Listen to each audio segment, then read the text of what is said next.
Hey everyone, welcome back to another video on the channel. Today's video, if you don't already know by the title, it's gonna be a review Xmen 97. Today joining me on this review, I'm so fortunate enough to have this person and this particular guest back, as he's a good friend of the channel. Toby, give the audience a holler. So say what's up. What's up guys, I'm Toby, I'm a real good friend of Haresh, and yeah, I'm just real happy to be here talking about my favorite superhero team, the X-Men. Xmen 97 has just concluded its first season, so I thought instead of doing a review for just the season finale, let's take a trip back to memory lane and really go through the series as a whole and this season of Xmen 97 as a whole with Toby, because I know Toby, you love the X-Men a lot. So I thought, where I may not be lacking in the X-Men knowledge, you can come in and help aid me. Yeah, definitely. Because I know you're a super X-Men fan, so I think it was really fitting to bring you on. And as someone who's just become a new X-Men fan via this show, I think it's good to have those two different perspectives come into play. For those who are wondering what is Xmen 97, I would say, Toby, since you are the guest and it's been a while since we have a guest on the show, why not you give plot synopsis, of course without giving spoilers, but just those who don't know, what is Xmen 97 all about? Well, X-Men 97, and I gotta be quite brief here because a lot of it's very spoiler heavy, and like the actual X-Men comics, it's full of a lot of twists and turns that you won't see coming. But essentially it follows the X-Men. It's a continuation of the original 90s show that came out. I think it takes place 5 years after the original show wrapped up. We follow the X-Men roster from that show, and as they sort of go about their lives, particularly with the death of Charles Xavier, now leaving a vacuum who's the sort of leader of the X-Men in there. They don't quite know where their place is in the world now and kind of how to operate. And then you've got the X-Men, their whole thing is they sort of fight against the human intolerance and mutant kind in general, and we sort of see this kind of conflict between humanity and mutants kind of reach this massive climax. Without giving too much away, you know, it's pretty intense. Yeah, I think that's sort of all I can say without spoiling too much. I dare say that is one of, if not, that's a good ass synopsis, man. Thank you. Bravo and applause to you. Thank you very much. Thank you very much. It's like you were walking on a landmine, you were just hoping that shit don't blow up in your face. You're just hoping it's... Yeah, I was like, what can I actually say? Because it's one of those shows, right, where something big happens every episode, and not just like you get left on a cliffhanger at the end. Right in the middle point, something big is happening. I mean, from like the start, something massive is happening. You know, I mean, this show will take you on an emotional roller coaster. You'll be crying, you'll be laughing, you know, you'll be fist pumping in the air because it's such an awesome show. This show dropped 2 episodes. It was a 2-episode premiere. I instantly loved this damn show. I am surprised that a show like this was able to hook me. Yeah. Because of the fact, like, from the get-go, they make this show fun. They have characters full of personality and all these other things, but also there is a story that is being told. It's not just cartoony shit. A lot of the general consensus surrounding the show is that it took the show that an older generation loved, it's carrying forward into today's time, but it's also being mature and it's actually growing up. It understands the older audience that came before that has watched this cartoon. Yeah. And it also understands there will be a new audience watching this cartoon. So the show simultaneously caters to both demographics. Like someone like myself who loves the MCU and grew up on the MCU, you know, with its characters. And sure, the MCU isn't complete because it doesn't have the tentpole characters like that of X-Men and Fantastic Four. To those X-Men fans who love X-Men, and when it comes to those Fox properties, they hit the bullseye on certain things, but they also miss on certain things when it comes to adapting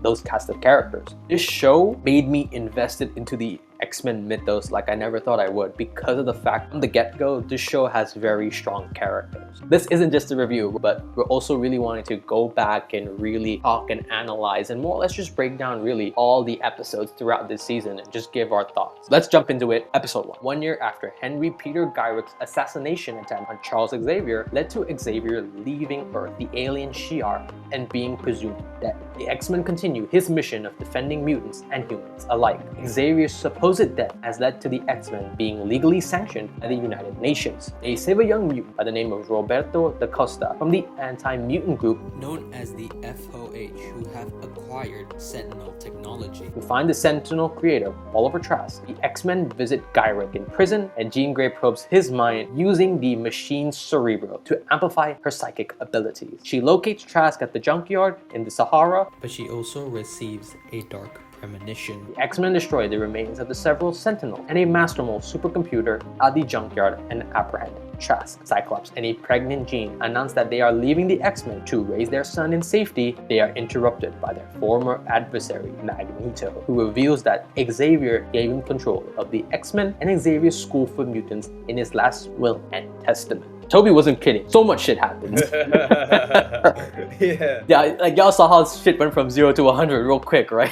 Just from me saying that alone. Yeah. Toby, what are your thoughts from this first episode? There's not really a lot I can say that hasn't already been said, other than we're so back. I mean, it's so good to see the X-Men finally adapted again to just be this amazing, butt-kicking team of sort of mutants, and you got all their powers done so well. I mean, it's so great to see Cyclops, not be this kind of whiny sort of background character to Wolverine like he was in all the Fox movies, or a kind of like a mopey teen, which he was in the kind of newer ones. It's so great to see him as, team leader, kind of like Captain America in a lot of ways, just out there using his optic blasts, and some really creative action scenes, just to see him as team captain again. Seeing Rogue finally be cool and sassy again, because like for years after the Fox films, she was just this kind of scared sort of teenager, but Rogue is, she's sassy, she kicks ass, she's awesome from the original show and in the comics, and it's so good to see Gambit again. Gambit hasn't been in anything in ages, and man, it is good to see him again. I love Gambit.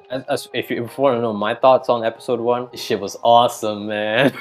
This shit was awesome. From the get-go, they get the ground going, they really display the team dynamics well, and like you said, man, I have newfound respect for Cyclops because he is him, bro. Man, dude got sauce, he got action, he got sauce. It does take into consideration that X-Men is not just one sole character, it's defined by its cast of characters, and I love that from the get-go they really get that down. And I just really love the off and on scenes with the team when we get them in the action, as well as just them back in the mansion with them having like character moments, heart to hearts, with like Scott and Jean. We have them conflicted with, do they stay with the X-Men or do they essentially leave this life behind because Jean Grey's pregnant with Scott's child. Scott, he's conflicted with, should I continue leading the X-Men or do I have to say goodbye to it and lead this new life of being a husband? And I know that one complaint is that the way the dialogue is and the way some of the characters say certain things, sometimes it can be a bit over the top. It is a bit soap opera-y. Yeah, I mean, I love that kind of soap opera dialogue in the sort of the X-Men. That's the thing. I'm not complaining, and I'm just making that known. Yeah. The Wolverine is just like a typical rage dude. It's like, hey, bum.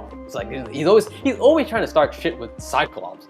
As much as I love Wolverine, I'm like, chill your ass down, man. Yeah. Because they'll always portray Cyclops in the films as like beat up by the bully, but even Cyclops was like, hey man, yeah, if I take off these glasses, you're gonna be burnt chicken, bro, so you better sit down. But of course, the voice to reason for Wolverine is always Jean, man. I have newfound respect for Cyclops because they really make you feel for him. He's essentially having to continue the legacy of Charles Xavier. He is his star pupil. Without him, I'm the one that's leading the X-Men now. So you feel that weight and burden of his shoulders where it's like, I'm having to lead mutantkind without the mentor around because Charles Xavier was the one keeping things afloat. Morph is an asshole, dude. Morph is an asshole.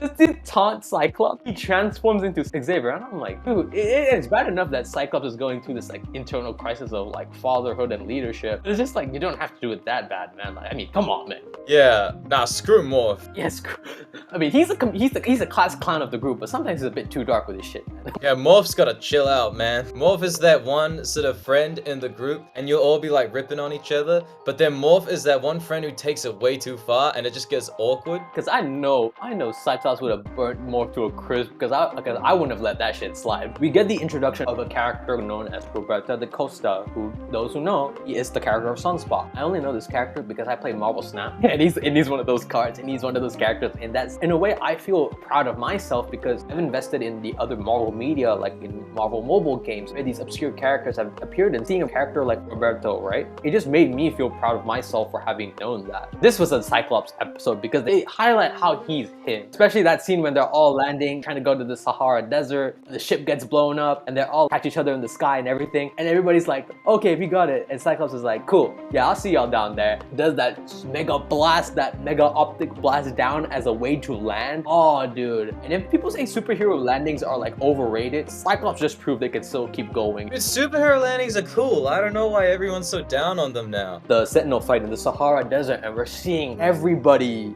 do their action and fighting, and this show's action is so so awesome and visually amazing. And not only that, this is some anime shit, dude. If you don't watch anime, I think X-Men 97 is good at showing you those anime elements, because it does take those anime elements like the action sequence and the choreography, and it's amazing. And the fact that this show is not only able to do that, also simultaneously able to balance 2D animation with 3D animation all together while still retaining this look. It's just amazing, man. The animation of this show, it's top notch for me. I love the animation for this show. It's super. Gambit hopping on Wolverine and igniting his claws. Oh, that was amazing. That is some team dynamic shit. Morph turning into the Blob and then Wolverine jumps on him. Blob, your favorite character. Don't disrespect the Blob, man. Don't disrespect him, man. Wait till you wait, man. He's gonna be team leader of the X-Men one day. The moment the MCU kickstart, it's gonna be Blob. It's gonna be that Blob solo movie, man. He's gonna kick that shit off, bro. It's gonna be a team of Blob, Toad, and that's about it. Just Blob and Toad. Maybe Blob and Toad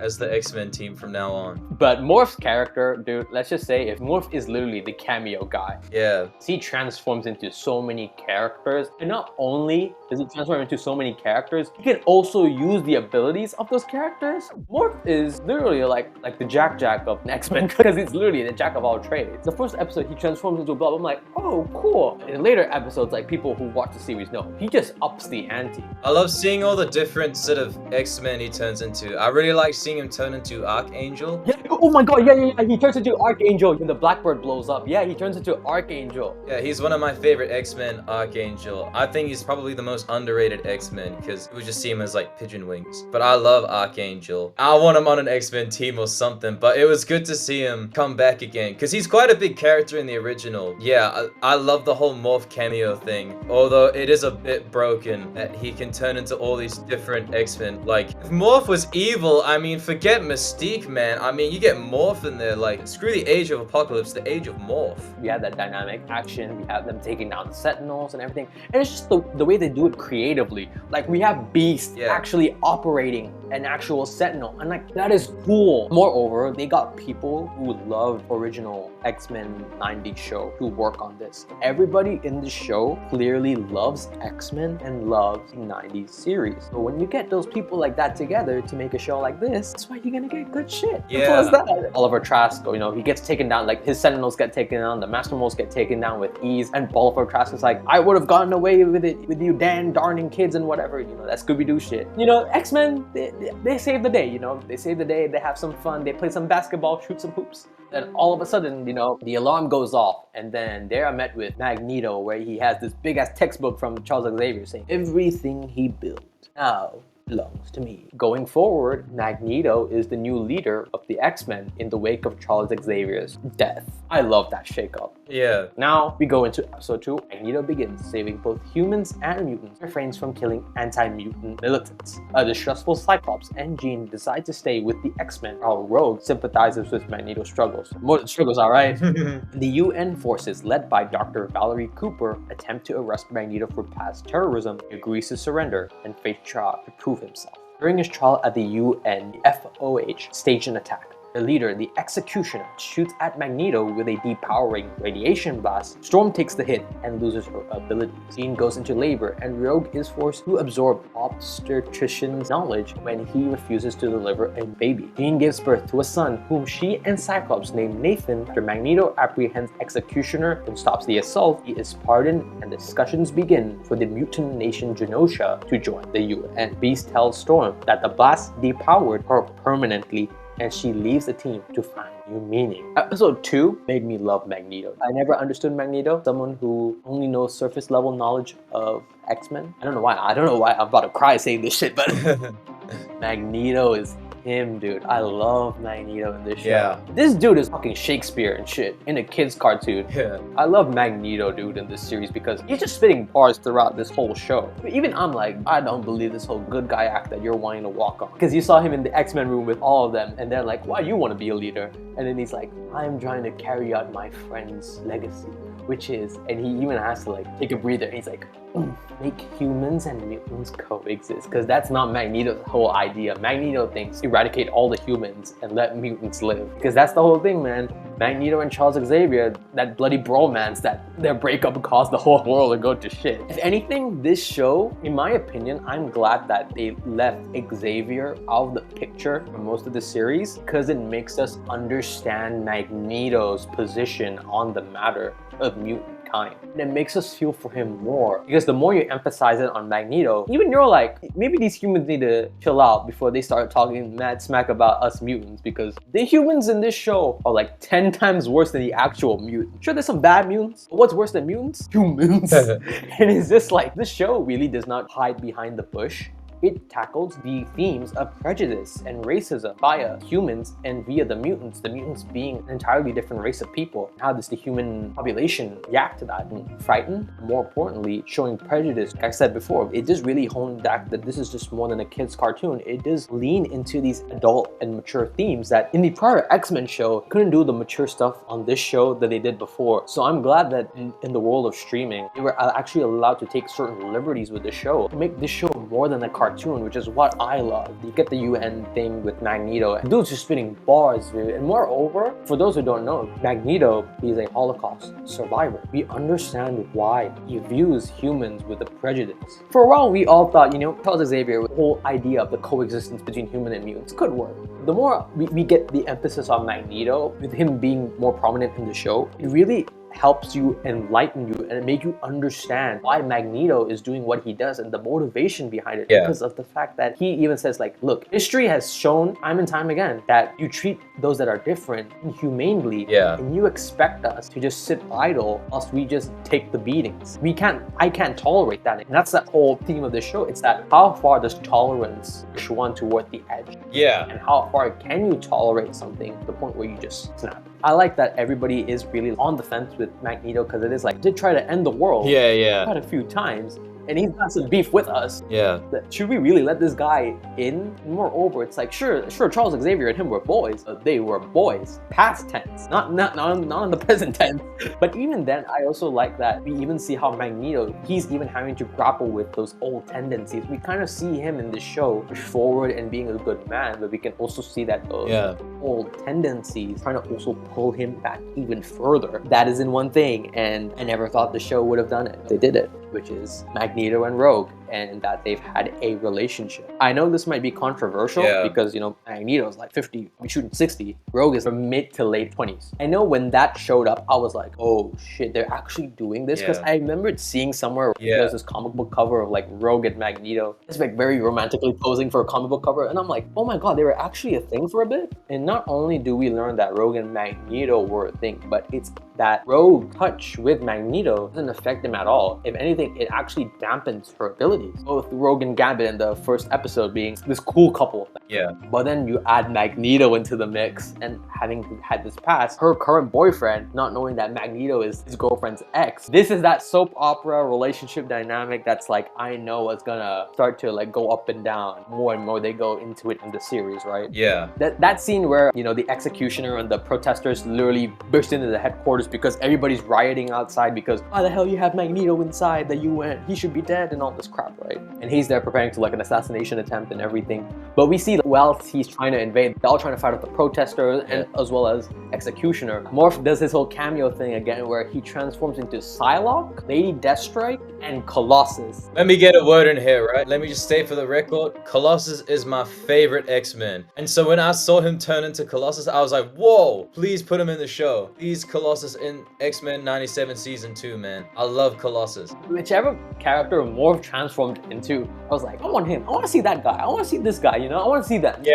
Morph is almost like, look what you can have if you want a season 2. It's almost like that incentive to watch season 2. Like, if you want a season 2 to be made, this character will show up. Then we get Executioner just beating down on Cyclops. Moreover, Cyclops' visor is fallen off. So, you know, if Cyclops doesn't have that visor or those ruby glasses on to keep his eyes in check, he could blow up anything.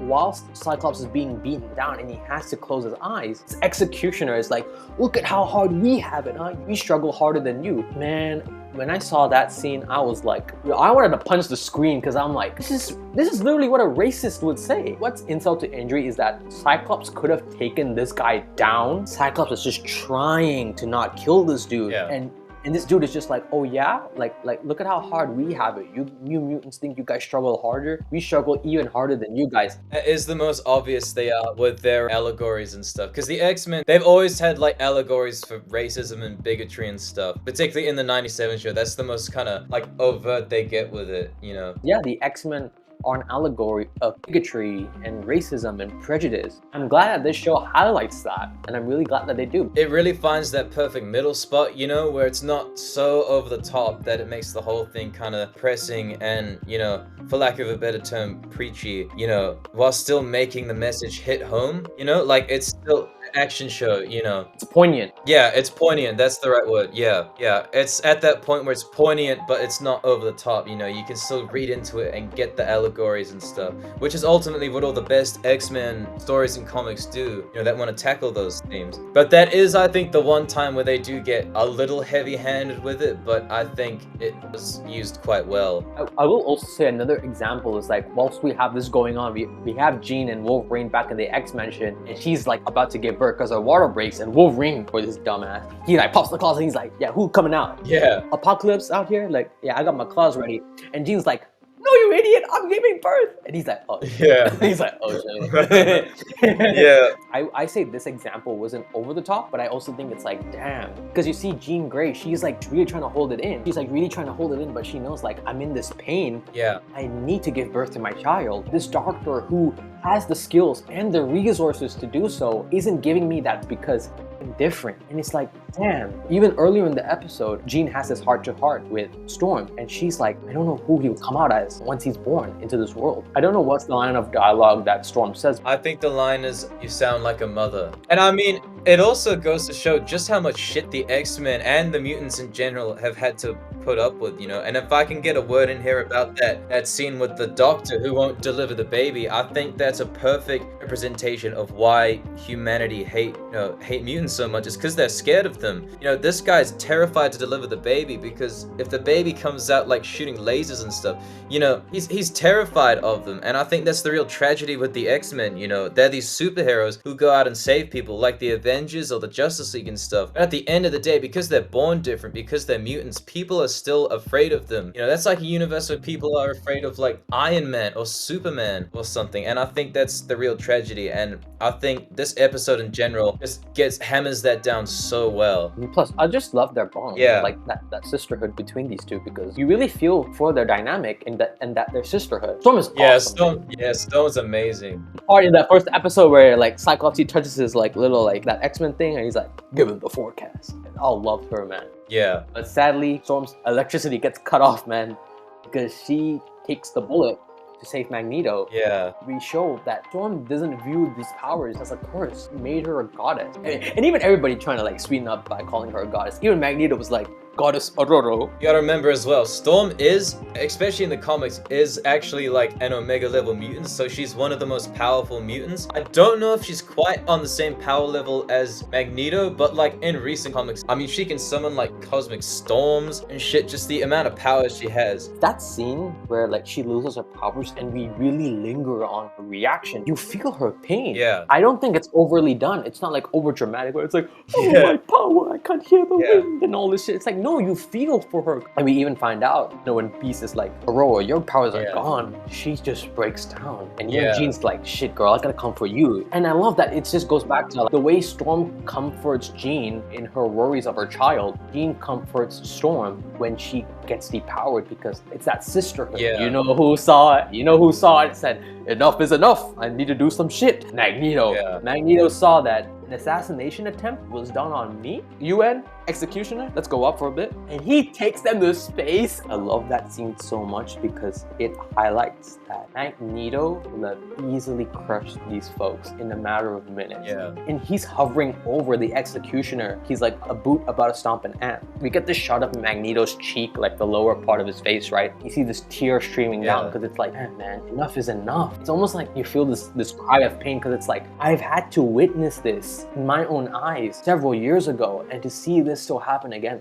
I gotta stop this. Yeah. And he's like, listen, I would have done such horrendous acts to you many, many years ago had that been that version of me, that terrorist you guys made me to be. Yeah. Now I'm changing. I want to be a good person. because my friend handed over me his legacy and everything that belonged to him. But now that my friend's gone and he's entrusted in me to carry forward his vision, I can't let him down. Yeah. I love the double entendre he says to the UN representatives. Do not make me let you down. I want to do right by you guys, and I will do the best that I can. I'll be in my good boy behavior. But the moment y'all screw up something, I'm coming and knocking on the door, and y'all not gonna like it. Yeah, I mean, if there were ever a scene to show just how great of a character Magneto is, you know, just why he's considered one of Marvel's best villains. I mean, that's the scene, like Magneto as a villain, he's up there with like Thanos and Loki and Doctor Doom all the way, man. Magneto, the throne is yours for the best villain. Yeah. Because I officially love Magneto. This show, if nothing else, X-Men 97 is the example of why Magneto's in the right. Yeah.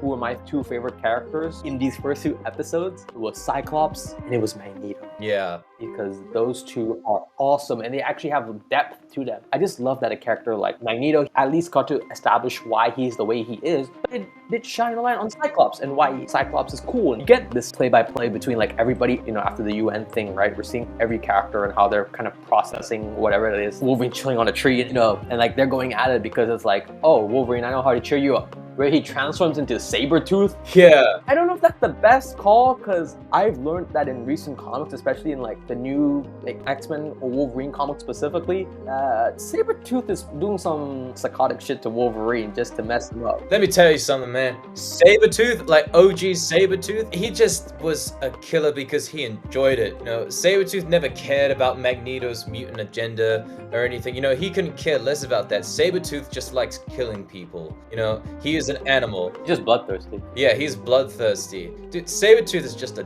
dick, man. Moreover, I found this comic book panel on Twitter where Sabretooth is going to therapy. Yeah. And he's essentially like, Doc, I am a lost cause, bro. I'm just psycho. I'm just psycho, dude. Nothing can fix me. That is an amazing scene. Therapist Cypher, I think it is. He's trying to make it, you know, to the Sabretooth feel like, oh, it's okay that you feel guilty, but I can help you feel better. And Sabretooth goes like, nah, man, you just made me feel proud, you know. You just showed me all my kills, man. You just made me feel really proud. You know, it is kind of a shame Sabretooth didn't show up this season. I hope he shows up next season. I really hope he shows up next season. I don't know why Morph thought, hey man, let me transform into Sabretooth, your arch enemy, so I can cheer you up. Yeah.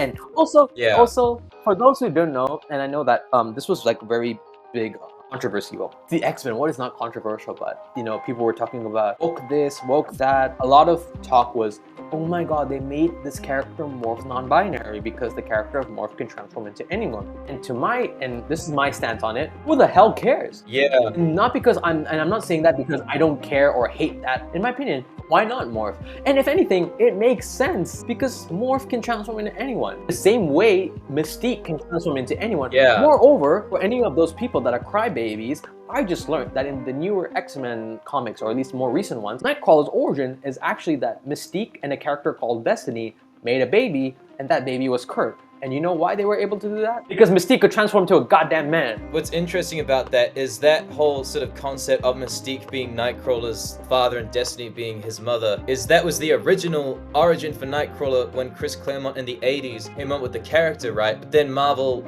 you know, the editorial forced him to scrap it because of homophobia and stuff. And then people complain about it, and it's like, they're like, oh, this is not what the X-Men used to be like. This, like, Chris Claremont would never do this. And it's like, man, that was his idea. Even as an X-Men fan that become a new X-Men fan via the show, and I really call the pre-existing X-Men fans, if y'all are calling something X-Men related woke, and the basis of X-Men is bigotry, prejudice, and racism because of the fact that mutants are different, then get the hell out of here, man. Stop saying woke. And moreover, people saying woke this, woke that, today's generation has diminished the meaning of woke. The term woke, and I only learned it because Jeffrey Wright, there was a video of Jeffrey Wright explaining the term woke. It was sort of like this slang for African Americans to stay vigilant, to stay alert because of the social and racial prejudices of the social and racial climate of the world at that time. Right. So even then, y'all twisted the word woke. You guys that saying Disney, the diversity this, woke this, woke that, like anything, y'all just twisted and turned that word into your own meaning. Another thing that pissed me off, y'all were complaining about Rogue's booty. Yeah, that is a little silly. You know, Like, are you blind, man? I'm not trying to say like the other stuff that I just stated before is justified because it's just ridiculous, but I'm just like, y'all are crying over a fictional woman's butt? Yeah, I never understand why people get so upset about this stuff, you know, like she's not real, you know. You can't ask her out, man. Episode 2 ends with reveal that Jean is at the front door because everybody after reading Storm's letter is like, damn, we're sad because we lost a friend, we lost a teammate, and everybody hears a knock at the door. Morph's like, hey, maybe that's Storm. Come to find out, Jean is at the doorstep. We are brought into episode 3. Beast determines that the Jean lookalike is actually the real Jean Grey. The villainous Mr. Sinister contacts the other Jean, revealing her to be a clone he created to gain access to her and Cyclops' DNA. Sinister takes control of her mind, turning her into the Goblin Queen. She gives Nathan to Sinister and subjects the X-Men to horrific visions. Morph, who was previously corrupted and controlled by Sinister, leads the X-Men to one of Sinister's labs where they find him infecting Nathan with a techno-organic virus under the belief it will make the child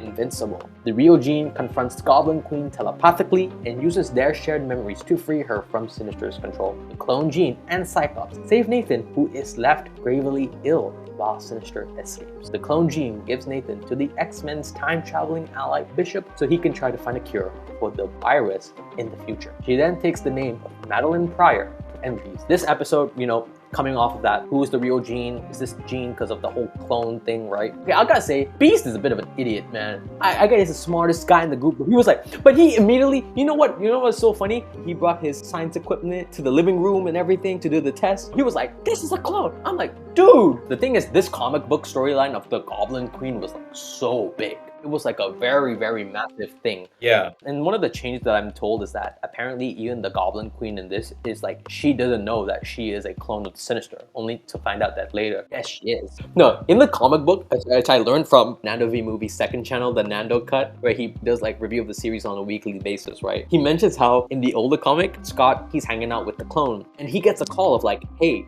Jean Grey showed up at the door of the X Mansion. He doesn't tell Madeline Pryor that him and Madeline Pryor are like out there in the honeymoon and whatnot, right?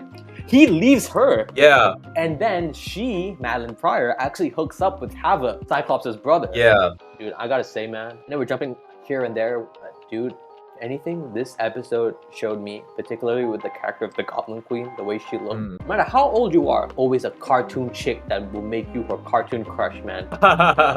Bro, let me tell you something. Let me tell you something, man.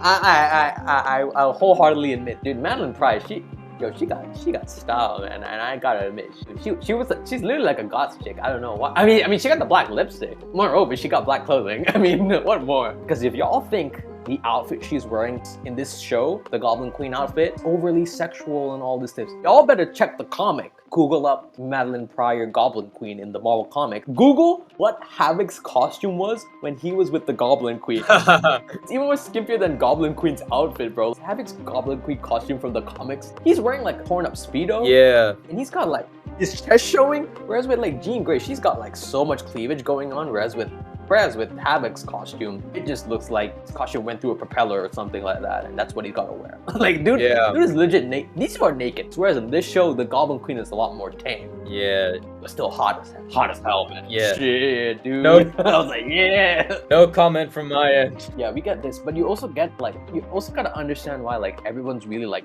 afraid of Madeline Pryor, you know, before she becomes Madeline Pryor, but like why everyone's like really worried, and even Scott's like really apprehensive of like giving the baby to her. I think maybe she takes the baby from him or whatnot because she tries to cradle him. Madeline Pryor has those like dark visions, like Mr. Sinister here, like, ha ha ha, I got you control. You are actually the clone of Jean Grey. Ha ha ha. You know, that Mr. Sinister typical villain shit, right? Mr. Sinister, he's annoying because he's literally like a stalker because he's just so obsessed with Scott and Jean. In the 90s cartoon, it ends with like Jean Grey and Cyclops. They're like, oh, what if we had like a future together, like a kid? And you see a monitor watching the two of them like at their honeymoon, and I think it's Sinister, and you see that it's Sinister watching them. So he's just obsessed with these two from the get-go, and it's like, dude, find another mutant or something. Like, what's so cool about these two, these two lovebirds, you know? No, I love Mr. Sinister, especially in this show. He's such a fun villain. Dane, I love mad scientists, you know, in comic books and things. I mean, he's this insane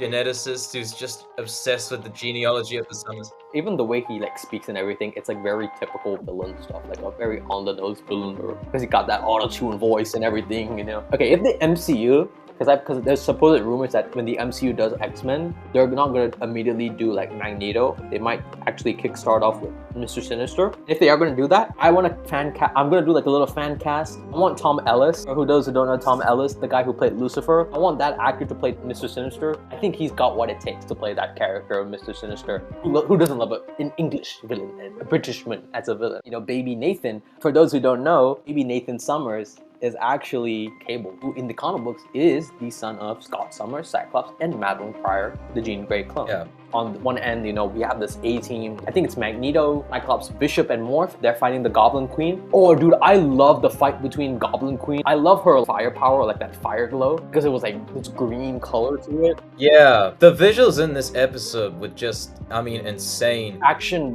visuals I love so much. Yeah, we have this thing over here on this one and this race against time where you gotta get to baby Nathan before he's infected. Then we have, on the other hand, back in the X-Mansion, Jean struggling to gain control and like come back to life. None other than, of course, Wolverine gonna pull her back into the light. Even she's like, oh, you think of me like that? Even though it's like, I just relate to Wolverine so much because it's a holding a one-sided love, and every dude has gone through one-sided love one way or another, through Wolverine like bringing her back to the light. Jean Grey's like, shit, I gotta go. Like, I gotta get my ponytail ready and everything. She settles Madeline Pryor. She's able to take her out of her control from Sinister. Another thing, another Morph transformation. Morph transforms into Magic, because the way she looks, she's got her big sword and everything, but she's also got her own X-Men costumes. This show is a continuation from the prior 90s series, and Colossus, as well as his sister, were in the 90s show. And it would make sense, 5 years later, they would have probably aged up, and moreover, she probably would have been in an X-Men team of some sort, because the suit she was wearing when Morph transforms into Magic, it was like an X-Men suit, because in the comic she has some sort of armor. Maybe when it comes to the show widening its roster, it would be cool to see her. They settle Madeline Pryor, they try to stop Sinister, he gets away, but they save baby Nathan, but sadly it is too little too late because he is infected. And for those wondering why Cable has that LED light on his left eye and that and those robot prosthetics, is because at the techno-organic virus, it's caused him to be more cybernetic than human. I will say, when it, you know how earlier I was talking about that the way the dialogue can sometimes be a bit over the top. Yeah. Because we have Cyclops and they find out, you know,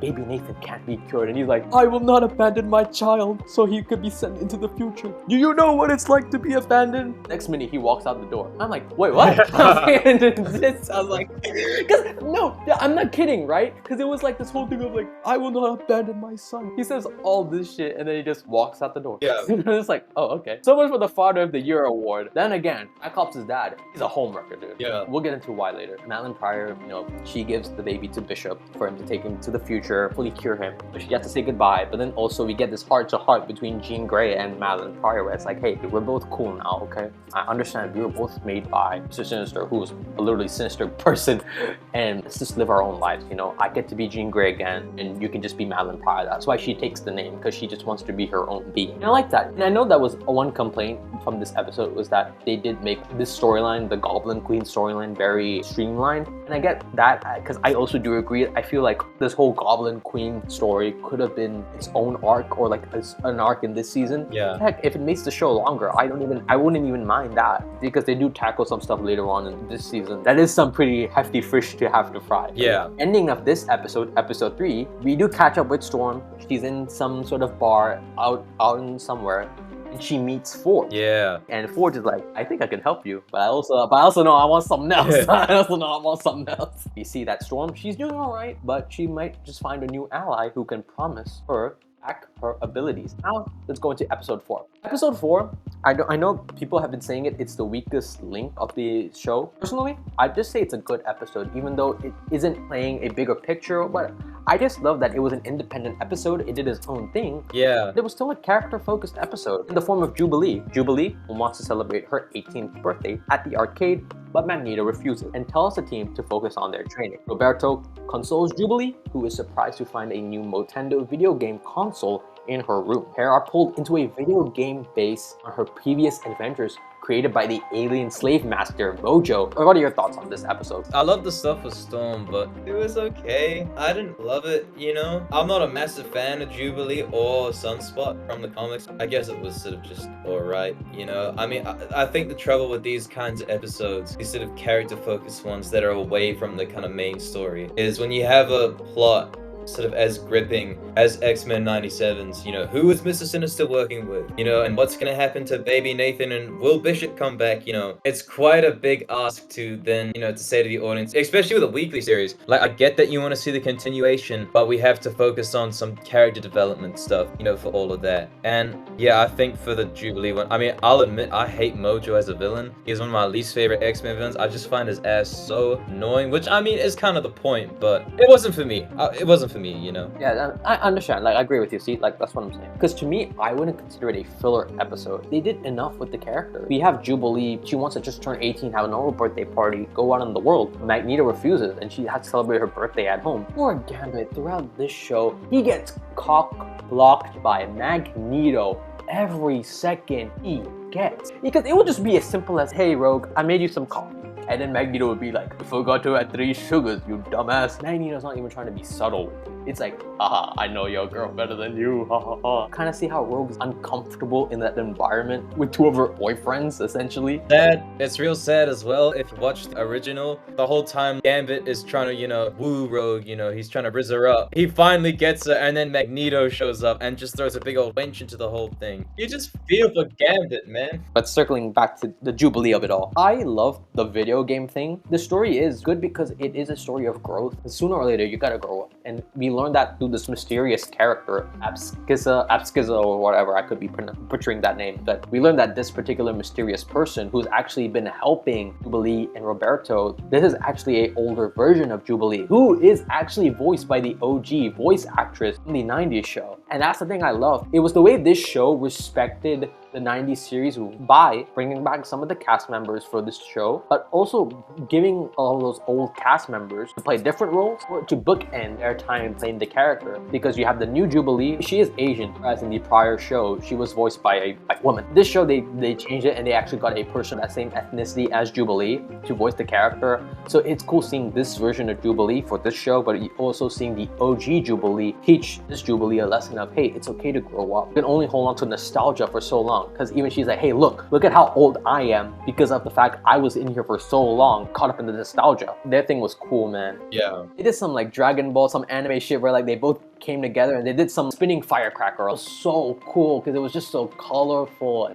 I just loved it. I just love that thing, like that coming together of like past and present coming together to stop Mojo. Mojo was pretty funny because I love his voice. I know he's a bit over the top, but I also did like that we saw like, the growth of that character. When he first shows up, his skin is all sunken and everything. It's the more that the content behind, it's feeding him, and I love that. I just love that so much. And Spiral, yeah, that Spiral chick, the one, the 6-arm chick, it might be tripping, but I think maybe Morph transforms into her. No, he does, yeah. There's some vote or something and Morph puts his hands up as that, yeah. This was just like a fun little episode, just for like the character of Jubilee to potentially say, hey, I gotta grow up. Yeah. It's not a bad thing, and I like that. And I just like that at least they didn't just make it filler. Because I know, like you said, it was just okay for you, and I respect your opinion on it. I personally feel like I wouldn't even consider this show, this particular episode, as filler with the entire episodes now released. Yeah. Because I still say they at least did something, and it's good. I dare say that's the bar this show is. Minimum good, maximum exceptional. Like that's I feel like that's the 2 bars this show goes to. And that's so good. That's the thing. This show doesn't like diminish in quality. Yeah, yeah. The quality never goes down. So that's the thing I love about this episode. I wouldn't consider it a filler episode because it still maintains the quality ever so present throughout this show. Jubilee and Roberto, they escape Mojo's video game world. The 2 of them have a kiss. People referenced how the first episode was very nostalgia heavy or very familiar because it mirrors the first episode of the 90s show where Jubilee is a kid on the run. Yeah. It's brought into by the X-Men. Similar to how in this show, Roberto is a kid on the run, gets brought in by the X-Men. Okay, it is also somewhat sweet that these 2 people are kind of like runaways because they were mutants, but they were brought in by the X-Men. And these 2 outsiders form a relationship with one another. And even Jubilee teaching Roberto to kind of learn that his powers are a gift. It is pretty sweet. I love that. Now we're brought back into the story of Storm and her regaining her powers. So now we're going to transition into the life-death story Story Arc, Yeah. which is based off of the comic book. I will also mention that while we are going to be playing around with the order of episodes, I just think it's a lot more streamlined. Forge takes Storm to his ranch where he created a machine that can restore her powers, though it seemingly fails. Storm notices a strange owl flying around the ranch when Forge admits that he designed the technology which mutant inhibitor collars Executioner's radiation gun were based on. Storm leaves him in anger and also slaps him in the face. But Yeah. no, I gotta say, man, that slap was like very funny because it's like some telenovela slap. Storm leaves and the owl reveals itself to be a demon. It brings Storm back to the ranch and poisons Forge. But now we go into episode 6. Like I said, I know we're playing a bit fast and loose with the orders, but I think for streamlined purpose, talking about these arcs makes it a lot more easier. During a war between the Shi'ar and the Kree empires, Shi'ar Empress Lilandra Neromani announces her engagement to a now healed Xavier. Refusing to accept her sister marrying a Terran, Deathbird invokes the right of Mdasha and challenges Xavier to purge all of his memories of Earth to prove his loyalty to the Shi'ar. Xavier's refusal to renounce his memories of the X-Men results in a battle between the Shi'ar Imperial Guard and Deathbird's supporters until Xavier pulls everyone into the astral plane to educate them on coexistence. When this lesson is interrupted by a psychic vision, Xavier decides to return to Earth. Because we got like 2 simultaneous storylines going on in this episode, because we got Xavier, he's doing all right now. Dude, when I saw Xavier again, I was like, hang on a minute, what the hell? Yeah, and the thing is, this dude's all like walking and shit. I'm like, He just shows up as well. my dude walking in with that suit, that space suit on, that space suit helmet, and he's like, yeah. This episode, I mean, I know it's still under the LifeDeath story, but those 2 storylines are sort of playing one another because we got these 2 relationships going on simultaneously. One between Charles Xavier and Lilandra, his Shi'ar love interest. We also have back on Earth with Storm and Forge because she now has to tend to Forge because he got poisoned by the adversary. Gotta stop the adversary before she can do more harm. I will say, it was a bit weird seeing Storm and Forge instantly become lovers. She just slapped him like an episode ago. I was like, it was a bit rushed, juxtaposed to Charles Xavier and Lilandra, where you can actually kind of feel that history in their love, and like you can feel like, okay, these 2 have been together for quite some time now. But this episode 6, starts off with an alien invasion where the Shi'ar are attacking the Kree Empire, specifically Ronin. Deathbird, her whole team, comprises of Gladiator, which is just Superman, quite down to the fact that Gladiator's name in comics is Kal-Ark. Yeah. So if y'all thought that wasn't on the nose, Kal-Ark, Yeah. Kal-El and Clark Kent, it's a combination of that. And moreover, it's Gladiator. He has what? He just has like that wind breath and the heat vision, and he can fly, and he's damn near indestructible. Yeah. That's Superman, and I don't mind it. I like it. I don't mind it. I like it. But one of the characters we see who is a part of Deathbird's, her squad, right? This particular person, he's in red. He has this like firepower. Do you spot who I'm talking about? I know who that is. I've been doing so much talking. You know what, Toby? Who is this particular person? That person, a part of the Imperial Guard, is actually another member of the Summers family. That is Vulcan, aka, I actually can't remember his proper name. I can't remember his actual Gabriel Summers. Gabriel Summers, that's right. Yeah, Gabriel Summers. He's actually the youngest brother of the Summers family. His origin is so weird. I don't quite understand. It's like he was part of an original group and then they all got defeated or something, and then he went off into space or something. Anyways, he's now part of the Shi'ar Empire, but this guy is crazy and he is so powerful because he can control any form of energy, and you think about how many characters shoot energy like laser beams or, Havoc's, concussive blasts from his hands or something. I mean, he can control all of that, I mean, he's insanely powerful. I do hope we see him again, but I don't know. I don't think we'll see him be a main villain anytime soon, but it was cool to see him. Definitely cool to see him. This just goes into that whole thing of Cyclops' dad is a homewrecker, an intergalactic homewrecker. Yeah. Because Cyclops has now officially 3 brothers. Mm. One is Havoc, and Havoc is already in the 90s show.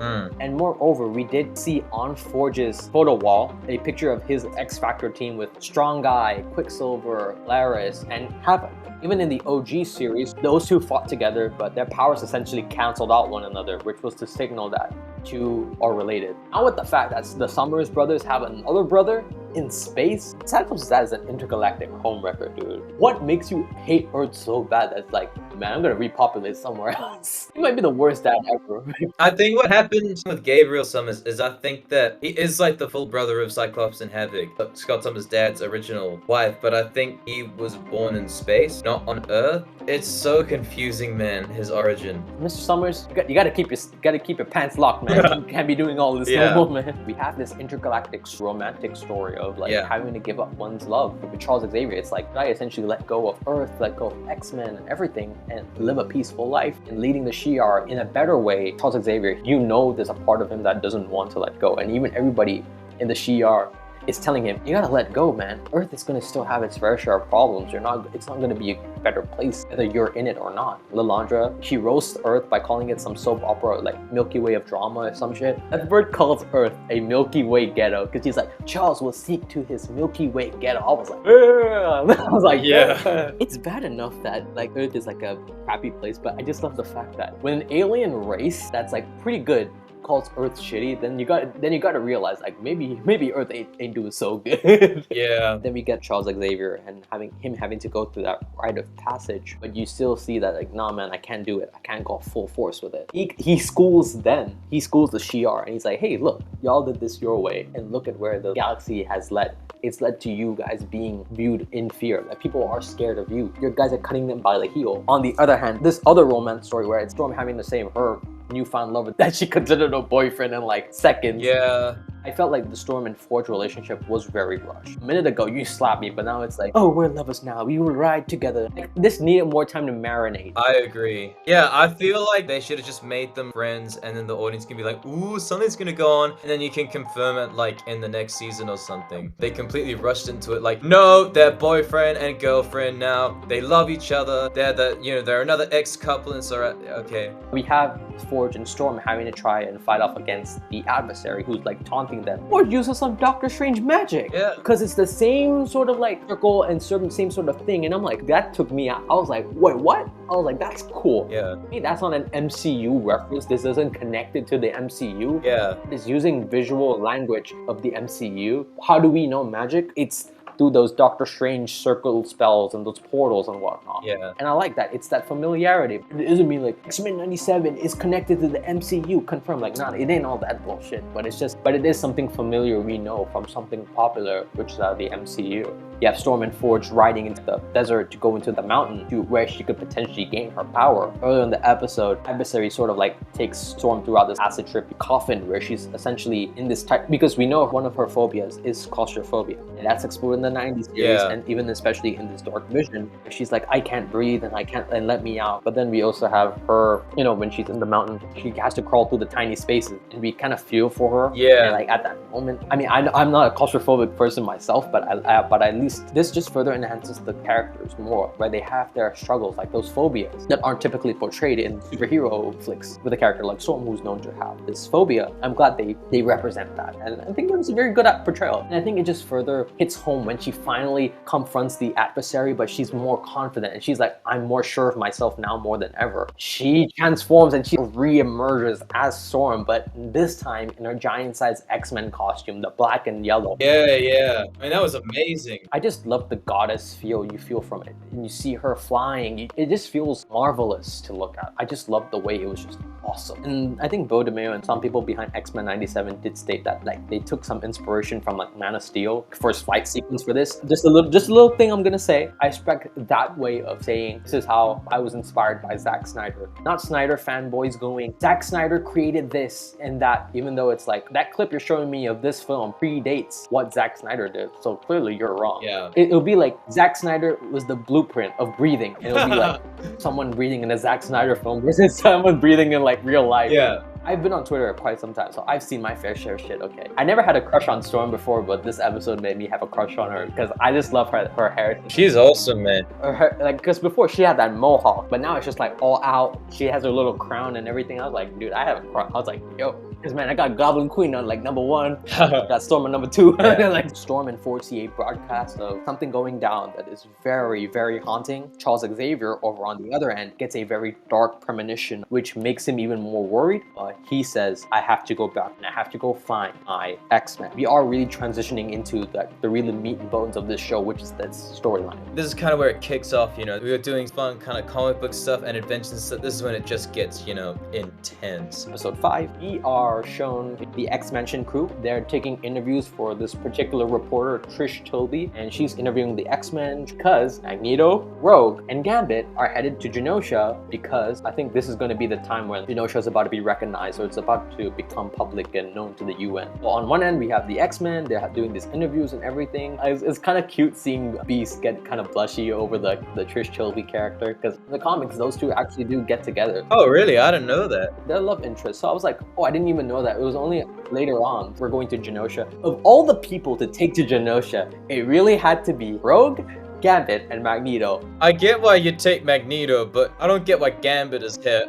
Recipe for disaster, if you ask me. That's not a criticism, by the way. That's not a criticism. I just think it's funny. Even though Gambit is Rogue's girlfriend, it still feels like Magneto purposefully brought him in because he's the third wheel. I thought it was that Magneto brought Rogue, right? Because obviously he makes that, you know, be my queen proposal. And then I think Gambit signed on as well to keep an eye on them. Because Gambit's already knowing like something's going on, and he's like, I want to find out whatever the hell this is. Yeah. I gotta say, it's not a pet peeve, it's not a critique. In Genosha, Leech and Blob and the other crew and whatever, these are some persistent kids. They're in the streets, you see the Blackbird. Yeah. They're in the train, you see the Blackbird. The moment Rogue and Gambit are in the streets of Genosha, those same kids are there. You guys are some fast-ass kids, bro, because they're like from point A to B. I know I'd be like, breath, I need to like take a break. Yeah. Because I'm like, I wouldn't be able to catch up with them. I mean, it's just fun background characters, you know. Even before that, when they land, you know, when Magneto and company land, they're greeted by Valerie Cooper. Madeline Pryor is there, and she's a part of the round table now of the Hellfire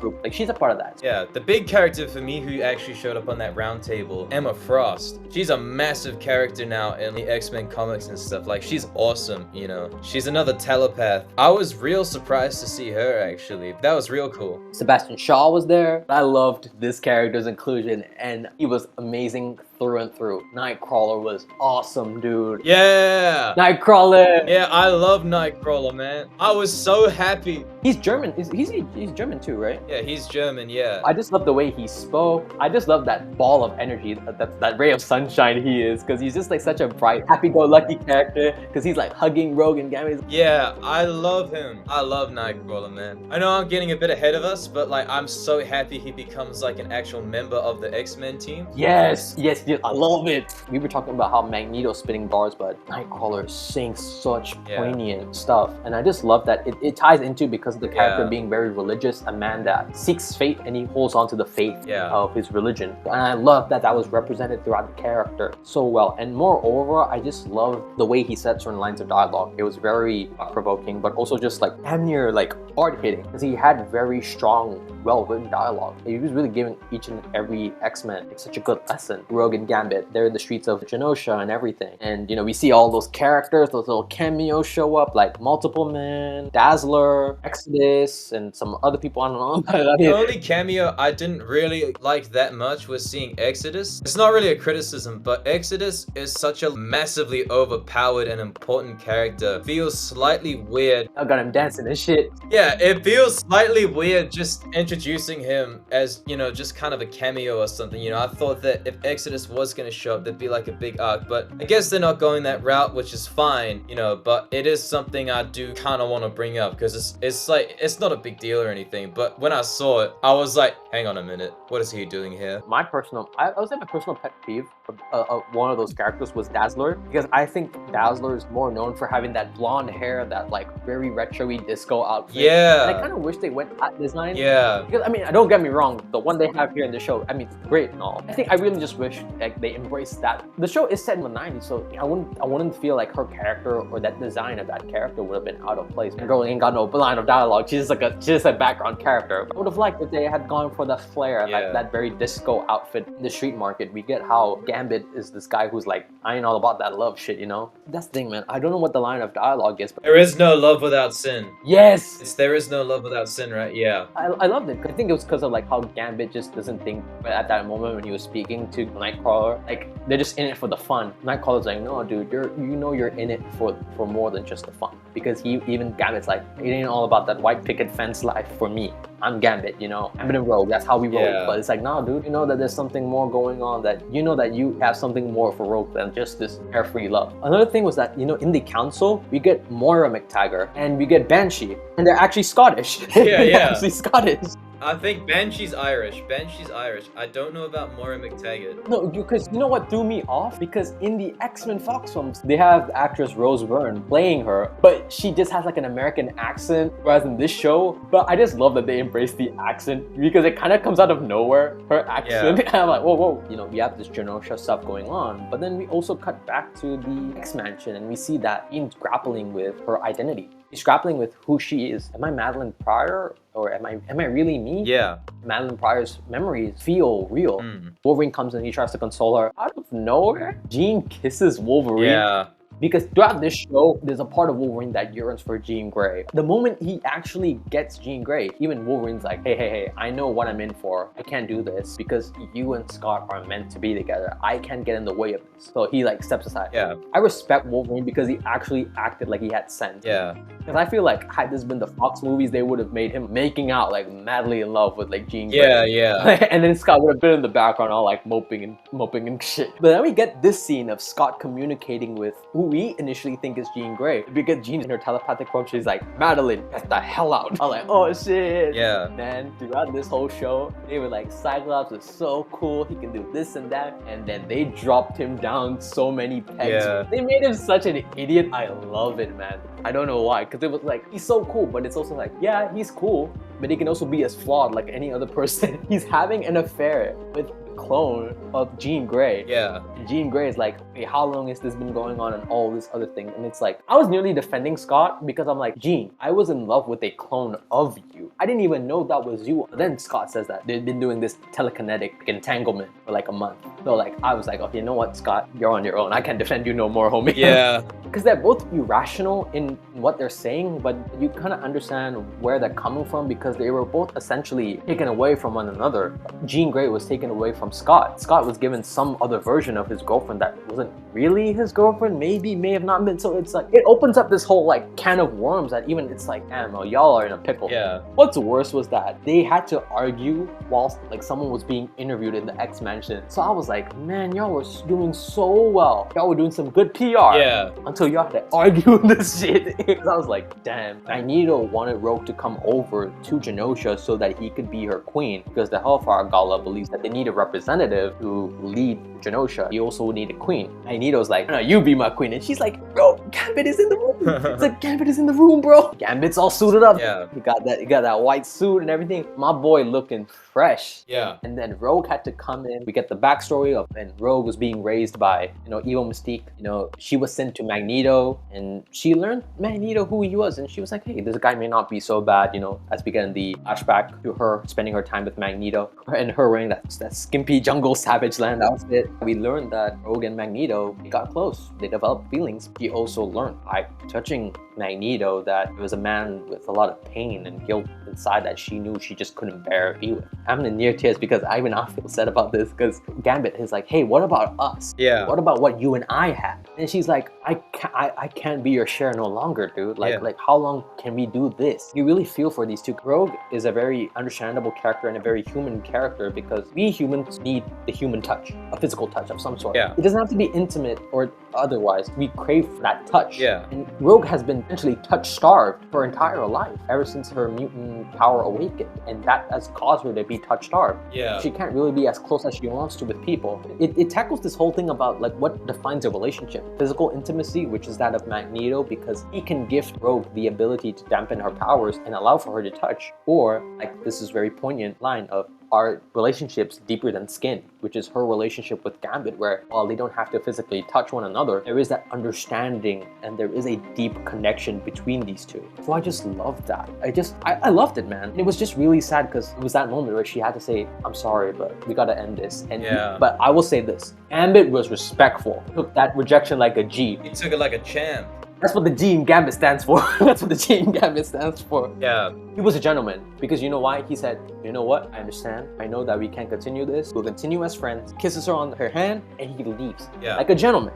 I was like, you know what? I like Gambit. That was a very gentleman thing to do. Him and Wolverine this episode were gentlemen. Distinguished gentlemen, if I dare say so. Then that gala happened. And I said, girl, Rogue, you out of your goddamn mind. She had the nerve to dress up all hot and shit and then start dancing with Magneto. The way Magneto and Rogue are dancing, whoa. I was like, whoa. I was like, hey, can you do this in kids? Can you do this in animation right now? Because the way they're dancing and they're like touching one another, it's very like, I dare say sensual. Because you see like Magneto putting his hands and I was like, whoa, I don't know. I felt like chills in a very like weird way because I'm like, whoa, they're really like picking it up. Like this is very mature. And then Rogue had to kiss Magneto. You know what's the moment that Gambit said, screw this? The moment he saw Magneto and Rogue touch them hands and even Madeline Pryor was there. What I heard was that it was like salt on the wound when she kissed Magneto, but then she also realized, hey, Magneto, this ain't it. Things are just deeper than skin. Which at that moment, she chose Gambit over Magneto and it was like, I was happy, okay? I was a bit happy. Yeah. We cut to Madeline Pryor as well as Jean Grey back in the X-Mansion where both noses are bleeding because something is going on. They just don't know it. Yeah. We get Cable and he comes to Genosha and he's like, I gotta stop the music, What's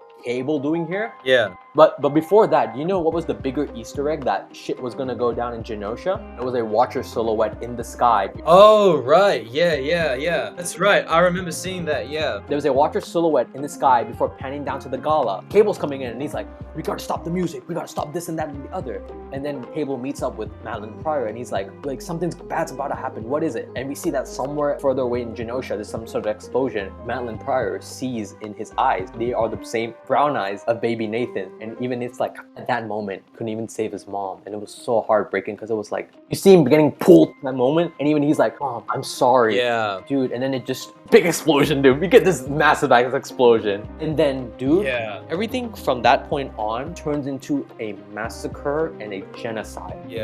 We are seeing Genosha getting exterminated left, right, front and center. We're seeing characters getting killed. We're seeing people getting fatally injured. And we're seeing people getting burnt and disintegrated. And it's just like, oh my god. Like this show flipped on a dime. Holy shit. Like this show really like stepped it up. Like it genuinely showed you we're not doing that kid shit no more. We're doing some adult stuff. So you know, we're seeing Rogue, Gambit, and Magneto trying to help people escape, stay away from that Godzilla Sentinel that Gambit mentions that's just tearing and eviscerating Genosha by the seconds. This was the moment this show became such an anime from the way, you know, Gambit's twirling around the staff and he's doing all this dynamic stuff. You have Rogue doing the punches and the flying and all that. The action in this episode was just so visceral and just, it felt so heightened. I commend this show for actually doing the moment that Magneto, he's trying to fend off the people. So he has this orb, this force field around him. Gets hit back a bit. He's still in this force field. The statue of Charles Xavier crushes the people below. He's having like essentially this PTSD moment that's activating him. It awakens his Holocaust memories because we get Holocaust imagery. And I have to just say bravo and salute to this episode and this show for being upfront with that and actually having the balls to show that visual imagery because actually didn't shy away from those topics, shy away from the subject matter of the Holocaust. They actually full on gave us visual imagery. I think it's just commendable. That moment he has with the leech as well where he says, I've kinda angst, I think is how you say it. Do not fear to leech, which is probably something parents would have said to him when going into the camps. It's just a beautiful moment. That PTSD awakening was when Magneto said, and he hurled a train like boxing gloves. I was like, yes, let's go. Man, it was just so much was happening and everything. So much action, emotion. Moment when all those like little civilians, especially Leech, it's like, don't worry, Magneto will save us. He promised. You think a Sentinel's coming to end these folks? Nah, fam. It's Gambit in style, riding that Sentinel helmet. I was like, yeah. This episode showed me that Gambit was him. Gambit is, this is the definitive episode. And why don't we just fast forward to the bit that, you know, we all want to talk about, you know. The name is Gambit, remember it, man. Everyone everybody's pinned down. Magneto's defending Leech. He's also holding away Gambit and Rogue to defend them or make them safe so that he can take the blast. Hopefully save Leech. And in that moment, you know, before he's about to get taken away by the blast, he says to the kid, "Up kind angst. Fear child." We just see this big explosion. Rogue goes apeshit crazy and she's like, "I want to take down the Sentinel." And I think Gambit sort of like, he hurls the motorbike at her, he runs up to the Sentinel. And you think Gambit, the way he's hyping himself, he's like, Yeah. Gambit seizes his bet and he raises it. He jumps, he hurls, gets stabbed by the Godzilla Sentinel. Yeah, impaled. And they actually showed blood. Yeah. Everybody in the world that was watching this episode stopped when this shit happened. It's playing on that expectation where you believe, oh my god, the character's gonna do it. Yeah. Then they pull you from the rug and it's like, oh shit, they killed Gambit. Yeah. He says, "Name's Gambit, mon ami, remember it." As he charges up the tendril of the Godzilla Sentinel and he blows it up in its entirety. Yeah. Bravo! Gambit, I love you, bro. No pun intended, that was a wild card move from the team to pull this. No one saw that coming, right? They took one of the most beloved characters from the original series and they killed him off in episode 5. And they gave him such a good send-off. And that final shot, you know, that final line where Rogue says, "Sugar, I can't feel you anymore." You just hear her crying. And I knew the show was gonna make me hype. I knew I was gonna be like, whoa, that's epic and stuff. But I did not think it would make me feel really, really sad. Really hit me in the feels. That episode emotionally scarred every one of us. Yeah. Everyone watching the show. Yeah. It sucks because not only does Gambit die, Gambit dies not knowing that Rogue chooses him. That line of "Sugar, I can't feel you," because the only time she can actually touch the love of her life when he's a lifeless corpse. Yeah. That scene in and of itself, it's heartbreaking and emotional. The reaction shot from the X-Men back in the X-Mansion, seeing like the broadcast of the Genosha massacre. Yeah. And you know what emphasized it a lot for me? It was bad enough, but you know it's bad when Beast goes, "My god," because he had his hands on his head and he was like scarred. Yeah. Everybody was just so pissed and everybody was just like, they just couldn't process it. But yeah, man, I was heartbroken, dude. I mean, all the comic fans, right? We knew Genosha was gonna get massacred, right? Because it's what happens in the comics. But man, none of us saw that coming, dude. I got no word. I mean, just what a roller coaster. God, I love Gambit.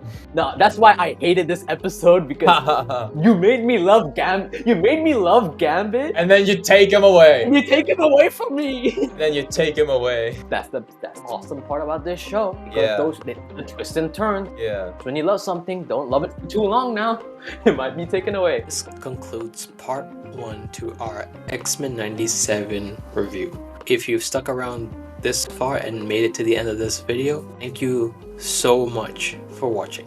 It would really mean a lot if you like and subscribe if you're new here. Also hit the bell notification icon, as this will help you be notified of when our videos are uploaded. Go down to the comment section and maybe give your thoughts or feelings about this particular portion of X-Men 97. And the editing for this video was really, if not one of the most challenging videos, to making sure that everything from start to finish was well put together and well put enough to be not just serviceable but just really good and worthy of being uploaded onto the channel. Another huge thank you for your guys' patience, because a video like this, especially of its size, it's not an easy thing to edit and upload. Even then, for you guys to show so much love and support for the videos that are already up on the channel, like our prior Superman video, which is doing superbly well, unexpected. I didn't even think it will do these kinds of numbers, but the fact that it's doing those kinds of numbers is amazing. So I kindly ask if y'all could show this video a lot of love and a lot of support, and even share this with many people that are a fan of this show. Thank you guys once again. See you all for part 2 of our X-Men 97 review. Take care.